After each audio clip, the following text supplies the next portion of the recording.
వంచారు సిగ్గులేక ఊళ్ళ పొంట తిరిగి బాండ్ పేపర్లు రాసిచ్చారు. బాండ్ పేపర్లు ఇంటింటికి తిరిగిండ్రు.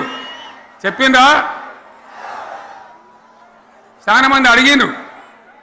మరి మీరు అడ్డగోలు చెప్తున్నారు, అడ్డం పొడుగు చెప్తున్నారు, ఎటువంటి అడ్డ చెప్తున్నారు, యాడికెళ్ళి ఇస్తారా భయ అని అడిగిండ్రు. పేపర్ వాళ్ళు అడిగిండ్రు.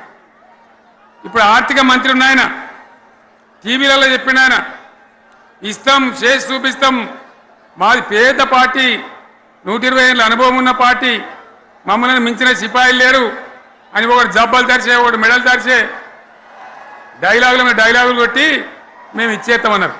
ఇచ్చిండ్రా? ఇయ్యలే. రుణమాఫీ చేయలే. మధ్యలో పార్లమెంట్ ఎలక్షన్లు వచ్చినాయి. అప్పుడు నాకు కాలు ఇరిగింది. కుంటుకుంటున్నాం మెంటుకుంటున్నాం, మళ్ళీ నేను బయలుదేరిన. ఆ దెబ్బకి ఏం చేసిండ్రు? తెలంగాణలో ఎన్ని దేవుళ్ళు ఉన్నాయో అన్ని దేవుళ్ళ మీద ఒట్లు పెట్టుకున్నారు. పెట్టిండ్రా? బహిరంగ సభలలో ఆడిడ కూడా కాదు. ఇన్ని మాటలు చెప్పి ప్రజల్ని ఏమార్చింది. ఒక ఉచిత బస్ అని పెడితే అది జుట్లు పట్టుకొని కొట్టుకుంటానికి మనకత్తాను తప్ప ఏమనికి ఉపయోగపడ్డది లేదు.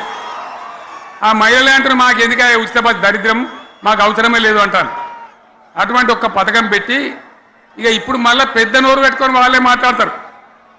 అంటే అంటే మాట్లాడతారు, అబద్ధాలు చెప్తారు. మాట్లాడితే బీఆర్ఎస్ వాళ్ళ మీద నింద, మాట్లాడితే కేసీఆర్ మీద నింద. ఇది ఒక అలవాటు చేసుకొని ఎవరికి నోరుంటే వాంతే లెక్క అనే పద్ధతిలో అడ్డమైన మాటలు మాట్లాడుతూ చాలా ఘోరంగా మోసం చేస్తూ ఉన్నారు. ఎట్లున్నదంటే కాంగ్రెస్ వాళ్ళు చెప్పింది చాలా సిపాయిలం, మా అంత సిపాయి లేడంటే జనం నమ్మితిమి, ఆశపడ్డాం కదా, నమ్మి బోల్తా పడ్డాం కదా, గల్లంత అయినాం కదా. ఒక ఊళ్ళే మొలక నాట్లేసే టైం వస్తే అలుకుడు చేస్తాను, బట్టలుతాను, మొలకకు అలుకుడు చేస్తాం కదా, తుకాలు పోయేమా. పెద్ద మొగోడని కొన్ని పిలిచిరట. మొగోడని మొలకలుస్తానికి పిలిస్తే ఎలక పిల్లని చూసి ఎల్లంకల పడ్డాడు.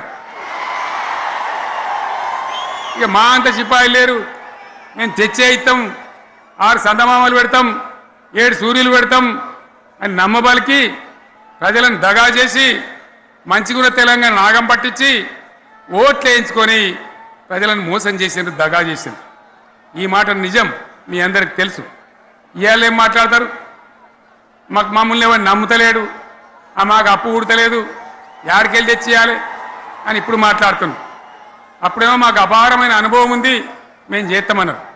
ఒక్క మాట చెప్తున్నాం మిత్రులారా, ఇక్కడ నోళ్ళం మనమే కాదు, నా ప్రసంగం టీవీలలో వినేటువంటి కోటాను కోట్ల మందికి కూడా నేను మనవి చేస్తా ఉన్నా.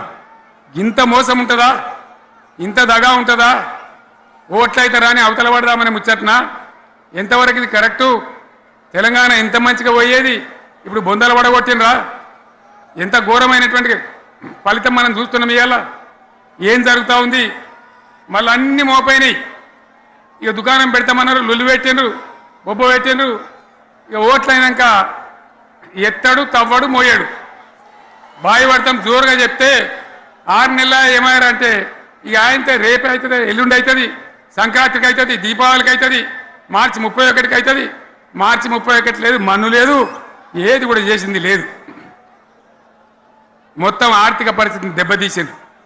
తెలివి తక్కువ పనితోని, అవివేకం వల్ల, అజ్ఞానం వల్ల, పరిపాలన చెయ్యరాక